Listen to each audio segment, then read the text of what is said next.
Hello,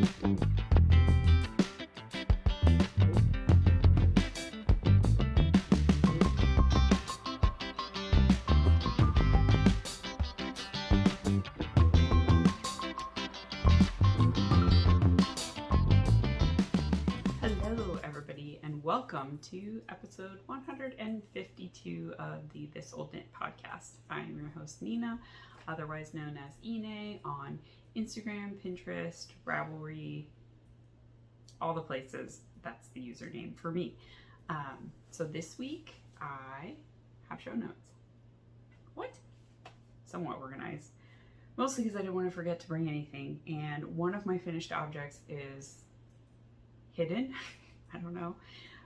It's a pair of socks for my husband, and I can't find them. He put them on immediately yesterday after I finished them and washed them and dried them, so they're somewhere in the house. But I did get a photo, so I will put it up at the appropriate time so you can see what they look like. But anyway, thank you to all returning viewers. And thank you to all new viewers for checking me out. I hope that you find something that you like. I podcast typically monthly. If I can, I post more frequently. I'm trying out a little bit of a new thing of maybe doing like a vlog for one of my podcasts, and then one that's more like a traditional podcast. So anyway, I've already remembered something that I wanted to share and I forgot to get. So let me do that and I will be back. Okay. I have a little bit of a weird camera setup right now, so I didn't want to bring over, I usually use like a little wheelie filing cabinet, and I have to move my laptop off of there to be able to put my tripod on it. So I was trying like this little set of stools that I have from when my kids were little. So that's what you're on right now. It is a little unstable. This is the top of my tripod, and I'm not exactly sure that I love the angle / height it is at. And I've got a lot more background than I maybe want to have, but if I bring you any closer, it's going to cut my head. Not for real, just pretend. Anyway, all right, so let's just get into the podcast because I'm doing this during my lunch break. I'm finding that that's a little bit better for me. It helps me stay on time so that I'm not doing a long podcast, and then I'm not kind of babbling too much. So, yeah, what I'm wearing really quick, I shared it in the last podcast, but it is the Cozy Classic Light by Jessie Made Designs. I used one skein of the Yarn at Home Mom in her, I don't know, I think it's classic sock. It doesn't matter, she's not yarn anymore. In the Lake Minnetonka, and then one skein of Chromatic Yarns in the Chaos Resistance colorway. The purple, I used all of it, like everything except for that much. And the Chaos Resistance, I still have some left. I did do some modifications, and there have been at least 2 people who've reached out to me saying that their Cozy Classic has a bit of batwing to it, which just means that like it's gaping a lot at the armholes. So if you're interested, I can definitely go through what modifications that I did. I always add some waist shaping to my sweaters just because I have such a large difference between my chest circumference and my waist circumference. So I have to do decreases or things just like hang off of my chest and don't conform to my body. It's like a 10-inch difference. So that's too much positivities for my taste. Your mileage may vary. So first finished object. I had it almost done on the last podcast. The only thing I will say is that I'm pondering ripping out the bind off and adding more length, but I was not sure how much yarn I would have, and I wanted it to be done so I could wear it for a couple of events for work. But now that those are past, I do feel like those 2 times I was wanting to pull it down a little bit. It looks like it might rain, and I just put things out to dry, so that's sort of annoying, but hopefully it won't rain. And it's going to change my lighting a little bit. So anyway, I will bring it closer and you can see it a little better. So this is the Salty Air Tea by Samantha Guerin Designs. This is my second one. My first one I knit out of Plies and Hellhounds, and this one is knit out of the Yarn at Home Mom Shimmer Sock. They're both on sparkle bases because summer is for sparkles. So I used 2 skeins. I alternated the skeins. This is the charcoal colorway, so my lighting is really weird, but it's a beautiful, like, deep charcoal gray. The only change I made, which I made on both of them, is I omitted one of the lace repeats to make the yoke shorter for me, so it fits right up on my armpit, just like this sweater. So if you're finding that that's an issue for you, which sometimes it is for me with designers, either that's that the aesthetic now is to kind of have a little bit longer of a yoke and have it kind of come down a little bit lower, or maybe I'm just really short in this part of my body, but I don't think I am. Just measure. So just measure for you what your at the top of your shoulder to the kind of this part, so not where you would cast on the extra stitches, but to the edge of the armhole, where it's going to be when you close it up.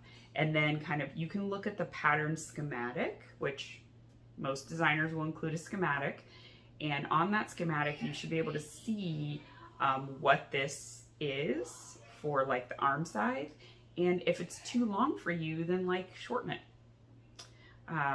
You can always continue to add the increases if you need them to get to the fullest part of your bust. You can add them after you separate for the sleeves. You can continue to do some increases. You can kind of spread them out. You can keep them on the sides. Really is going to be dependent on the design, or in the case of things that have like a patterned yoke, you could omit a pattern repeat. Sometimes with color work, I've omitted part of the color work to make the yoke be the right depth for me. So that's the way that I kind of look at it. So it's really about knowing your measurements and knowing how to read a schematic. And it's kind of trial and error a little bit, but once you get it, you'll be able to get a good fit for you. So that's what I do there. People have asked me to share a little bit more of how I modify sweaters. So that's just a little bit of how I modify a yoke depth to match my depth that I need. So yeah. So otherwise, I added in some waist shaping, which was not part of the pattern, but I have a pretty standard amount that I do. If it's fingering weight, I do about every 10 to 12 rows, I do a decrease. And I usually do about 4 sets of decreases, about 2 inches even, and then I increase back up at that same rate that I decreased at. And I'll actually take a marker away from the top. So I take the last one, put it down to my first decrease, and I keep doing that until I've moved them all, and then I know I've increased back up to the right stitch count. And then it's usually time or almost time for the bottom ribbing to begin. I did a little more bottom ribbing on this one, and I think my row gauge must have been slightly different than the Plies and Hellhounds one, because as I said, I did more bottom ribbing, and I still feel like this one's a little bit shorter than the cream colored one that I knit out of Plies and Hellhounds. So I have a lot of yarn left though, so I can definitely go back, rip out my bind off, and add maybe another 1/2 inch. I think that's about how much I want. Otherwise, I really love it. This color matches my eye color, so I think it looks really nice on me. I've always loved gray. I think it's a nice kind of bluey steel gray. Yeah, sorry I keep looking out the window. Now I'm freaking out about the storm. It's been so hot, so hot. So I'm ready for there to be thunderstorms, and the forecast is calling for thunderstorms for the next 2 to 3 days, and then we'll finally get a break in the heat. This is like really hot for New England, and for such a prolonged period. So it's been difficult with the kids being home for summer, that like we can't do some of the outdoors activities that we want to do, but I feel very fortunate that we have air conditioning so we can keep them inside and keep them safe. But it's hard to explain that to kids.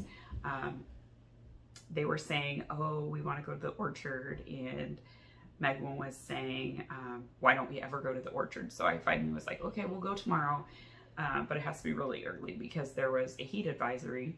So we got there at like 10:30, and it was already really hot, and just in the amount of time to pick like 2 buckets of blueberries and a couple of bags of apples, they were acting like they were gonna die. So yeah, I was like, remember this next time you bug me to go to the orchard when there's a heat advisory, or you're like, why aren't we going to the lake? Heat advisory, it means something. Let's respect it. That's all I have to say about that. My other FO is a pair of socks for Josh, my husband. I made them out of West Yorkshire Spinners signature 4-ply in the blue tit colorway, and then the contrast color was some kind of like a naturally dyed with logwood yarn. I can't remember the company, but I would absolutely not recommend it anyway because it bled all over my hands. It bled a bunch when I washed it. It's Rommeldale, so I do think it's going to be very sturdy. It felt like ropey when I was knitting with it, but I think for heels and toes, it's going to be great. That's what I used it for, is the heels and toes. So I have good confidence that it's going to wear well, but as far as like the dyeing, there was a lot of excess dye. Like my entire index finger, thumb, this finger, everywhere I tensioned my yarn, you could see a distinct line, and there was also just like dye powder all over my fingers. So every time that I knit with it, I washed my hands very thoroughly after like using alcohol pads to get it off of there. So anyway, yeah, I don't know what the yarn is, and that's fine. So I will insert a picture here so you can see them. And as I said, he loves them. He put them on right away. Success. I did hurt my hand when I was bringing Ada in one of the days where it was really hot, and she wanted to come in really badly. I did not have her on the leash. I had like her collar in my hand, and she took off really fast up the stairs. So I kind of lost my balance a little bit, and I ended up almost punching the, there's like a post for the deck, and I kind of punched into it with these 2 fingers, and they jammed back into my hand. So my ring finger was sore for a few days, but my middle finger, but my ring finger has continued to be sore. I don't have any range of motion issues. I can make fists just fine. I can go all the way out as far as my fingers will bend, which I guess they bend further than a normal person's, or so I've been told. This doesn't hurt, but any like side to side motion doesn't feel great. So knitting doesn't feel great for certain size needles. Unfortunately, my test knit that I'm doing for Samantha is on size 10 needles, and I already feel a little bit weird about like the way I have to hold them in my hands, and with this injury I just have to limit how much I knit, and it's making it so that I knit very slowly for me. It's fine, I'll be done within the test knit parameters. I'm not worried about that at all, but it is a bummer that I can't just kind of go with it and be done with it early, because I prefer that, so then I can really have like everything ends woven in, washed, blocked, and lots of time to take pictures. I'm not confident that that's going to happen with this one, but it will be done in time. So yeah, let's talk about whips so we can transition to whips. And we'll start with the test knit. Since I talked about it, I'll show it. So I am test knitting the For Keeps cardigan by Samantha Guerin of Samantha Guerin Designs. I've test knit lots of her stuff, and I think right now all of the sweaters on my needles or finished are by Samantha. The Salty Air Tea was by her. I have a Pine Creek Crop on the needles by her, and this is also by her. So, Samantha Fan Club. So I am knitting it out of the Chunky Tweed base from Plies and Hellhounds, and this is the pumpkin colorway. So I bought this at Indie Untangled last year, sort of, kind of, or was it Neff? It might have been Neff. I can't remember. I think it was Neff, because I feel like I recall having the skeins in my hands, but I could have done the online order because I didn't go to Indie Untangled, but I did the online marketplace for it. So I may have purchased them, and then just Gabby said, hey, if you want to take your yarn now, you can at New England Fiber Festival, which is what Neff is. And it's like the first weekend in November typically, so it's not too long after Rhinebeck and Indie Untangled.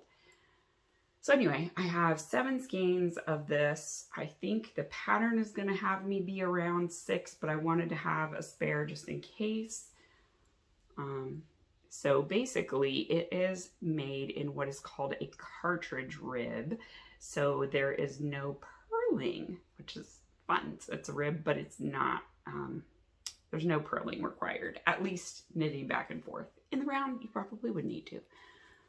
So it has this really beautiful cable going up each side. I don't know if you can actually see the cable. Yes, you can see the cable.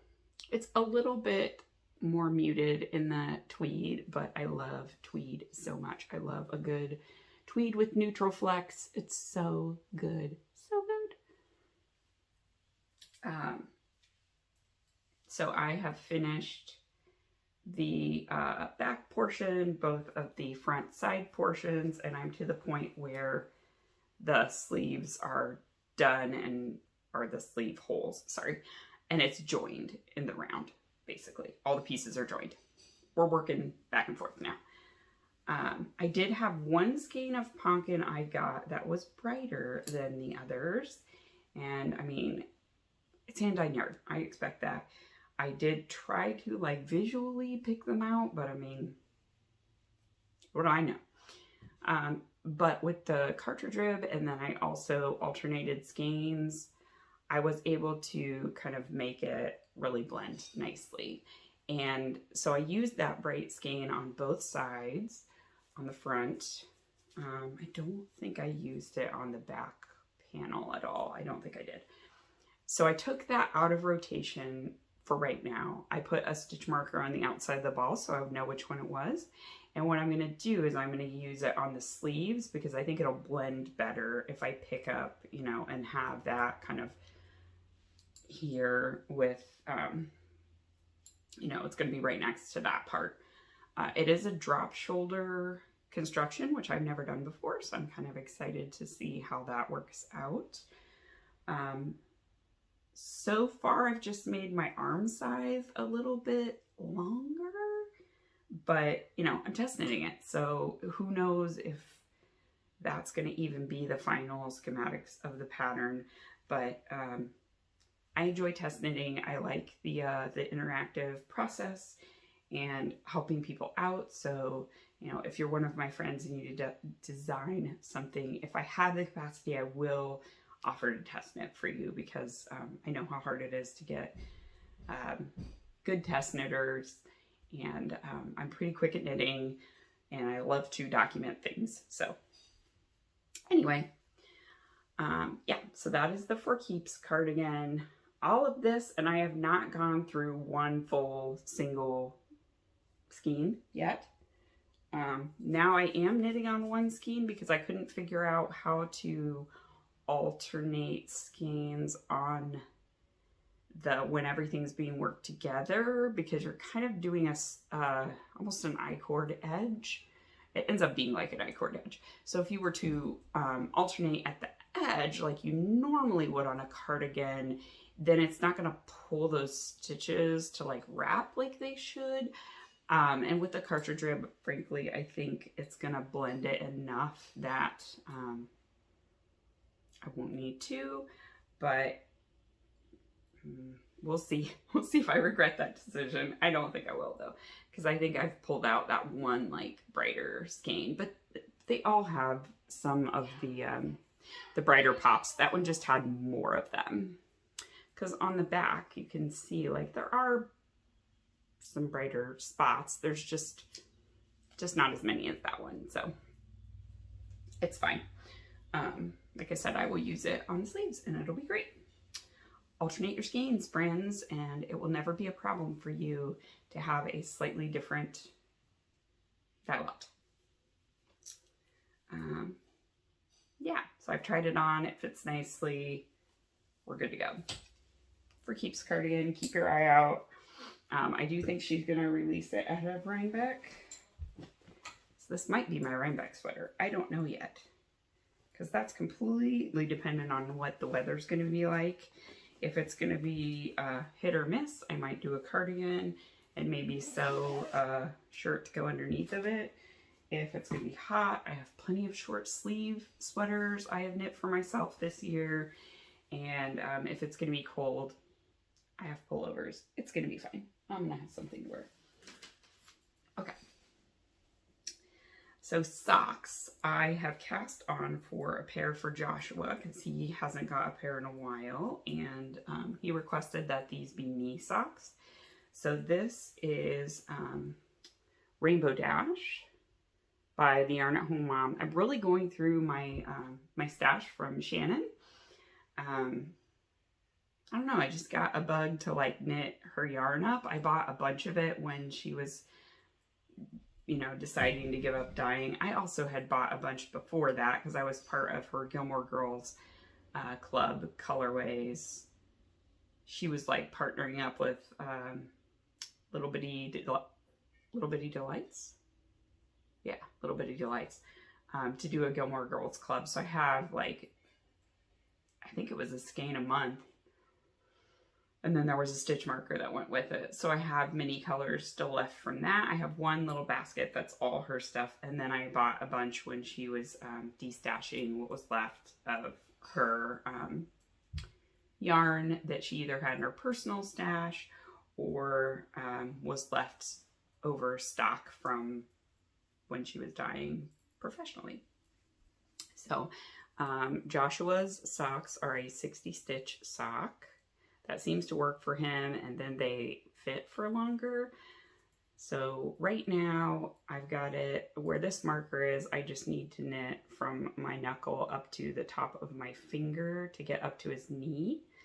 And then I'm going to do maybe a contrast heel and toe. He was very adamant that he didn't want that. He wanted it to be all this color. I did pick out a navy blue. I'm just not sure I'm going to get knee socks out of this skein because I do feel like it was less yardage than like a traditional 400 something yard skein. I think it's 300 and something yards.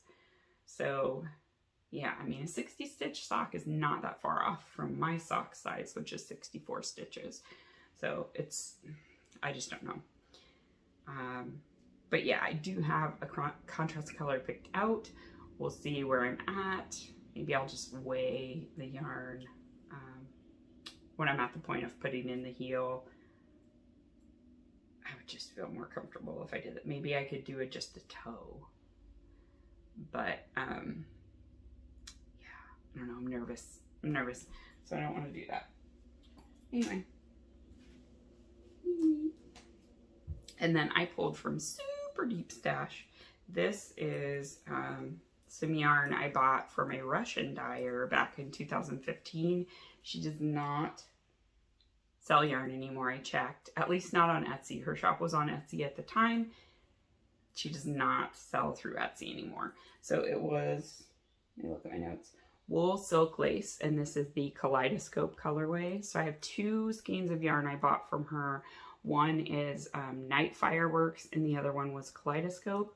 So she did self-striping, but the one of the stripes was variegated. So the Night Fireworks is like navy blue glitter yarn with the same kind of variegated in the stripe. And this one is cream with The variegated. It's really pretty. And this stitch marker was from Jessica. And I thought it matched really nicely. Little unicorn. So yeah, that's gonna be a pair of socks for me / Megwin. I will probably do like a cream colored heel and toe because I have some West Yorkshire Spinners milk bottle, and it would, you know, basically match this. But we'll see. I mean, I might just go for it because I don't know that I want to have a bunch of this left over. Yeah.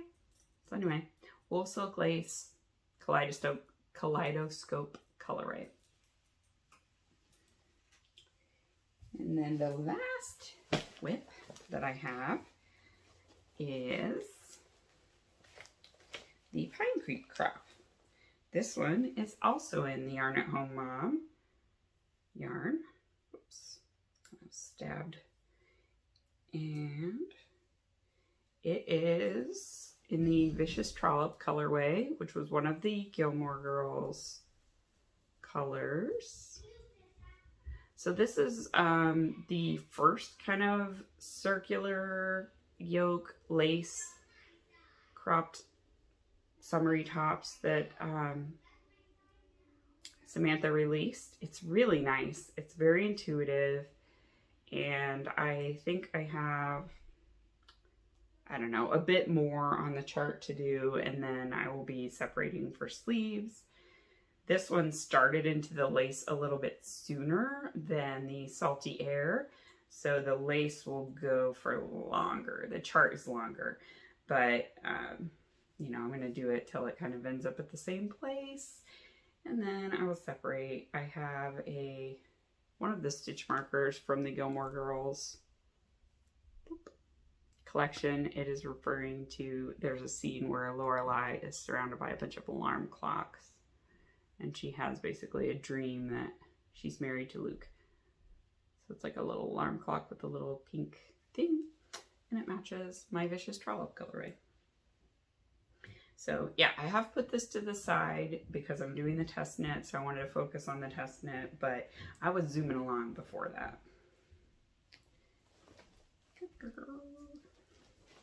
And all 3 of my tops will be in glitter yarn. So this is glittery.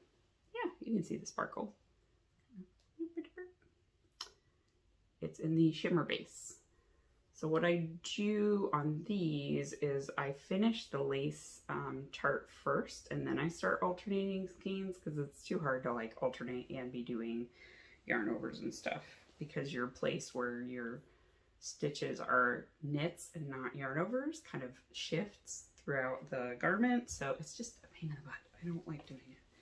And then sometimes it won't block properly because you've got the twisted yarn from carrying it up. Just couldn't be bothered. So it'll be fine. These are very close to each other. I think they were dyed together. Because I believe Shannon would dye like 3 skeins in one pan.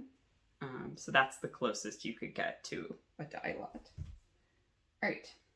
So that is all of my whips, all of my FOs. So I wanted to share a little bit from my reading journal because I haven't done that for a little while. So we'll very quickly do that. Because I did get caught up through May. Yeah, I caught up through May. So, I think the last time I shared was February? Was it February?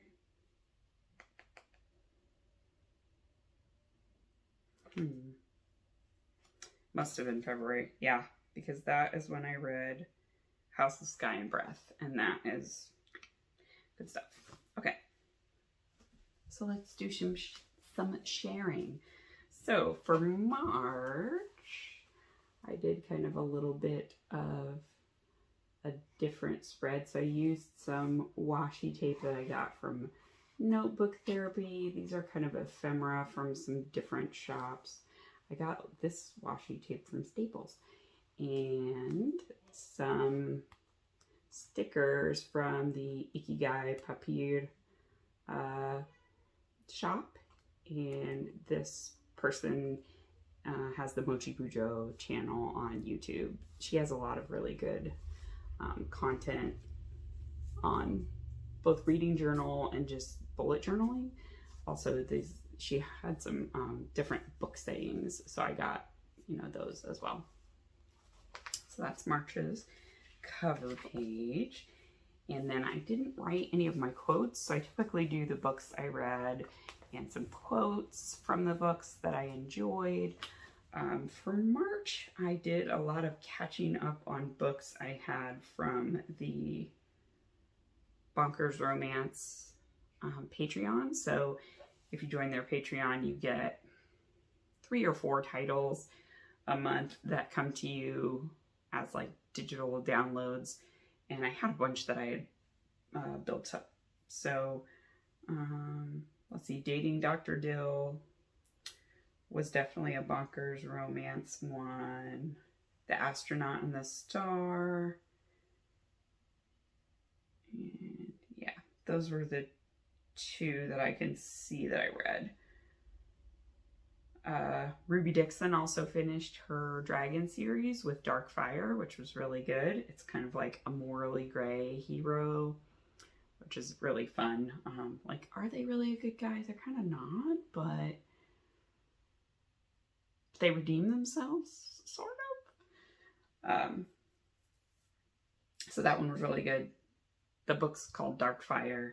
I highly recommend it. I highly recommend Ruby Dixon's Dragon series. It's really good. I also read some Lillian Lark. So I did Deceived by the Gargoyles. It was part of the Love Bathhouse romances. So like there's this group of this family of witches that their last name is Love, and they own like a bathhouse for supernaturals. So this one, and the woman, the witch who owns it or runs it, is also a matchmaker. That's kind of her power, is being able to like sense if somebody's a good match for someone else. So she matches up this other witch. Is she a witch? Yes. This other witch with some gargoyles. Hijinks ensue. Very good. I also read Gouda Friends. It is the second book in a series by Kathy Yardley. It's basically a group of friends that were all the geeks in high school, and they still kind of continue to be in contact with one another, but some of them have gone on to be like really successful, and others of them just kind of stayed in their hometown. So that one was really cute. Gouda Friends was cute. There will probably be some quotes from that. And then I read Slouch Witch, Star Witch, and Spirit Witch, which are all about witches. But it's one particular witch who decided not to like go into the established order, mostly because she's lazy and she doesn't want to follow the rules.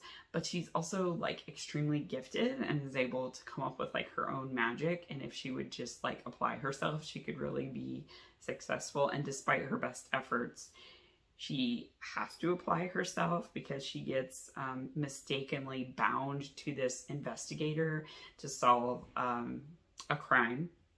It was supposed to be her like downstairs neighbor who is like a really talented up and coming witch, but instead like they accidentally like cast the binding spell on this poor hapless woman who's just taking care of her neighbor's cat. And yeah, like her familiar, she made up a spell to get him to talk like a long time ago when she got him, but he only says like really mean things because he's a cat. So he says like, food, give me food, and he calls her like a stupid bitch and stuff. He's very mean. But later you figure out that he's actually playing stupid, and he's very hyper intelligent and does sometimes say things when he wants to, but not very frequently. So one of my quotes will probably be from him. So that's a trilogy of those 3 books. That one I would say is more kind of young adult. It doesn't get like super graphic or anything, but there is a romance element to it, and it was very sweet. That set of books was very sweet. So that was March. We're at 30 minutes, so I'm not going to be able to go for much longer, but April, I kind of went with some sunflowers and other yellows because yellow is my favorite color. And so this is like a little overlay of some tissue paper, but it makes it dimensional. It's really cool. April, I read a lot of books because I was very, very sick. So for those who are not new to the podcast, you will remember that I disappeared for like 2 months. And that was when I was very ill. I did not have COVID. I tested a bunch of times, and I ended up not having COVID. I feel like you should come closer. Oh, God.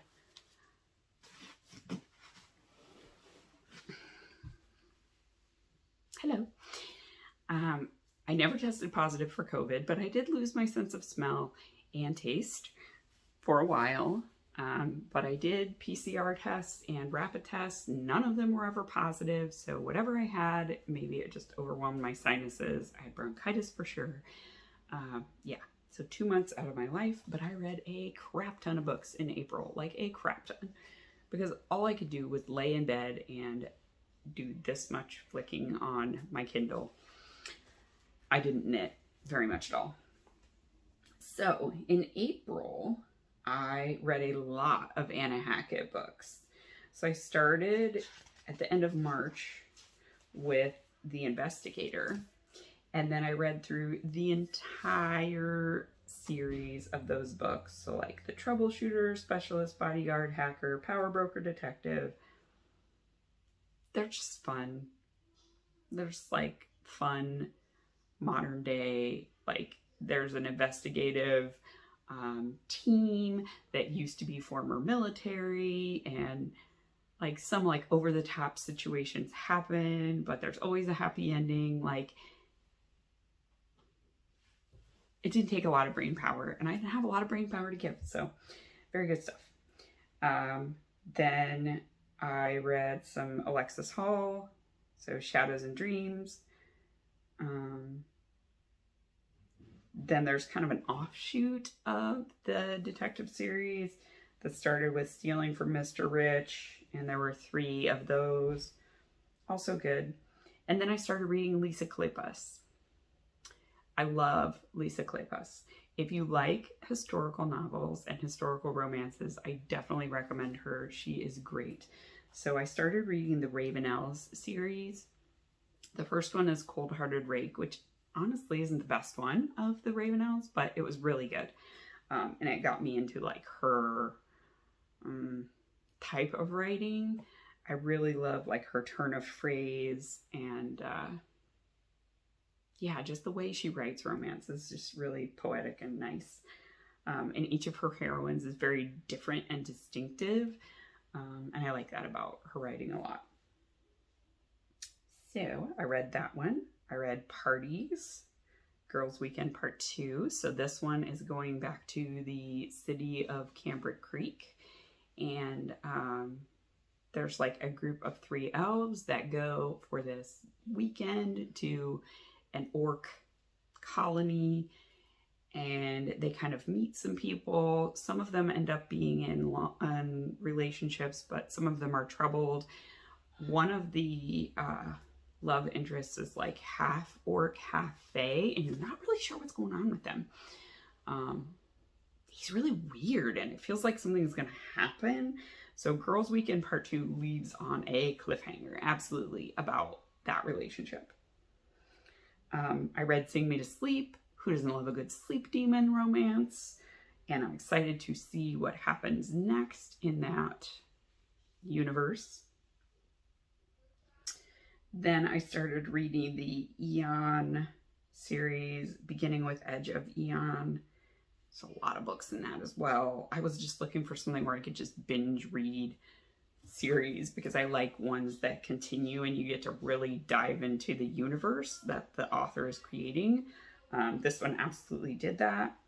Ruby Dixon put out another book in her Aspect and Anchor kind of universe called The Half-Orcs Maiden Bride. It was so cute, like so cute. You should absolutely read it. And then I read Marrying Winterborn, which is the next in the Ravenelle series by Lisa Kleypas. I read this twice. I actually listened to it on audio book, but it was so good. 2 of my quotes are from Marrying Winterborn. So good. Read it. Just go read it or listen to it. It's amazing. If you can listen to it, like the person who does it through Audible does amazing accents. Because the hero is Welsh and the heroine is British. And yeah, just loved it. Yeah, so good. Then I read the next one in that series called Devil in Spring. And then I started the Dark Planet Warriors series. This one is amazing. Like, amazing. If you love sci-fi and romance, it's a really, really good sci-fi romance universe. Yeah. So, like, the main character is, kind of starts out, they come to a human colony in space because their ship is broken, and he runs into a human. He kind of doesn't like the human, but something happens. She has an accident, and it's gonna die. So he takes the ship. His name is Turok. He takes the ship back to their home world, and Abby is the woman, and she's just like a badass, just like that. She doesn't put up with this crap. Not necessarily that she's strong or special or has superpowers or anything. She just didn't take any shit, and she's amazing for that. So she puts Turok in his place, and their relationship is like the overarching theme throughout the entire series. But the nice thing is sometimes with romances you get to see them get together, but that's it. And then it's like, it's done. You've moved on. You're zeroing in on another couple. And this does that a little bit, but the author suggests an alternate reading order because she didn't really write them in the order that she suggests you read them. So I read the first one, and then she suggests reading like the 6th one or something and coming back. So anyway, if you read them in the first book, in the back, she gives a suggested reading order. Follow that because it makes a lot more sense. So I read 1, 2, 3, 4, 5, 6, 7, 8, 9, 10, 11, 12 books from that series. She started like a new one kind of once the initial thread is done. It moves over to now those aliens are on Earth and how they kind of integrate with society, or don't. They kind of don't. And so I started reading that series as well. So yeah, that was April. Then May, which is the last one I did. So I did sort of butterflies and flowers for this spread.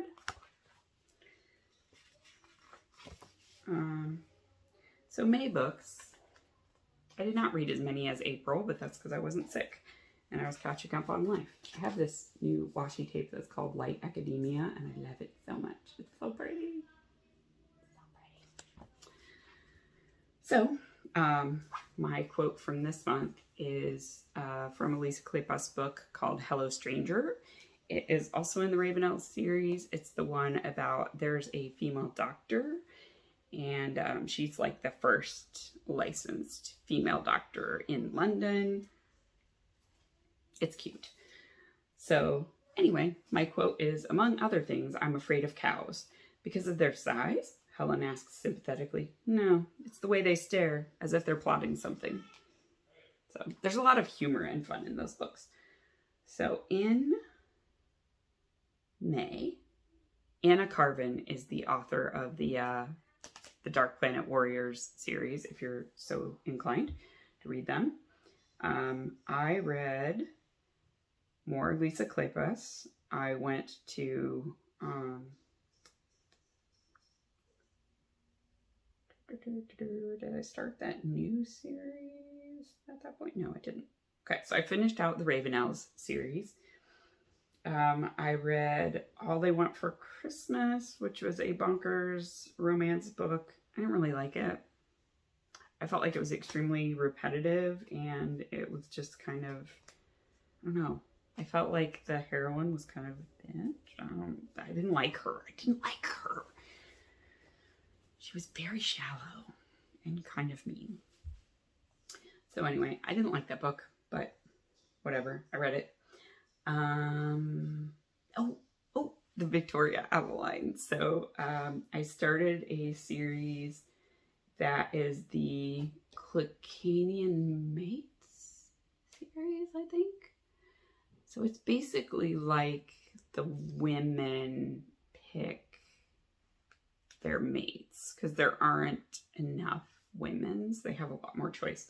So it starts with choosing Theo, and then so humans show up on this planet, and they end up being compatible with the Clicanians, and sort of throughout the series, they're figuring out what happened. Like, why did they stop being fertile? Because they also don't always make children, which is why they kind of switch around mates. So they just enter into like short-term contracts, essentially, to try to make children.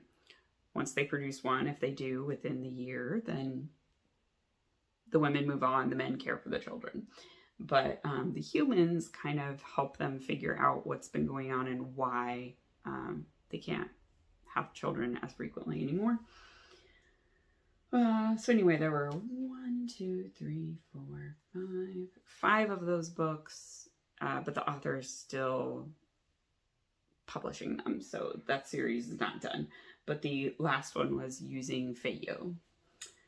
Then I read some V.S. Winters, 3 Deadly Trials and 2 Vicious Kingdoms. I liked it, but I didn't love it. More Anna Carvin.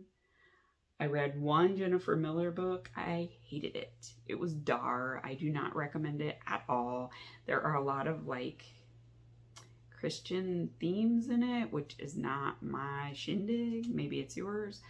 A lot of like very graphic portrayals of violence. Like the first chapter is like gross. I was grossed out by it. I did finish the book because I kept hoping it would get better, and it did not redeem itself at all. There are more in the series, and I have no interest in reading them. So, yeah. Then I had discovered Anna Callan. So I read Lord of Winter, King of Frost, The Ice King's Secret. And that is basically like a mixture of a Little Mermaid retelling mixed with Fae. Super cool. So if Prince Eric weren't like a loser, but he was like a super powerful Fae king, that's what this series is. And it's good. But there is a sea witch. It's great. It's great. I highly recommend it. They're not very long books. They're only about 100 pages each. And they definitely kind of cliffhang, but they go right into the next one. So I think it was probably written as a serial, given the way that it was written. But that's 1, 2, 3 books. And then there's a second series that kind of goes into the ensuing war that happens. And it's enslaved by the cold prince and owned by the cruel prince. Also very good. And then I started the Annette Marie series that starts with 3 Mages and a Margarita. There are 7 or 8 books in that series. And then there are 2 concurrent series that are written in the same universe. Also amazing. I loved all of them. Highly recommend, and I will talk about them more in the next podcast because I read through to the end of the series. But essentially, it's a human that keeps losing her job, and she answers a want ad for a bar, and it turns out to be a magician's bar. And yeah, so she learns about magic and that it's real, and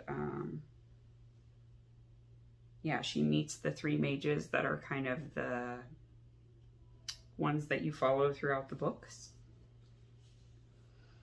And her name is Tori. The mages' names are Ezra. Shoot, I don't remember the other two. But yeah, really good series by Annette Marie. 10 out of 10, would recommend. Check it out. I would say, again, those are maybe young adult to, what is it, new adult? Like where people are in their 20s. It's not till like the very last couple books where anything happens that's like more than kissing or making out. So, yeah, I would say they're fine for like an older teen. Yeah, so that's everything I have to share. I need to get off of here and go get some lunch before I have another call. So anyway, thank you all for joining me. I hope you enjoyed a little bit of book talk along with some yarn talk. And until next time, I hope you get time to do the things that you love, and I will talk to you soon. All right, bye.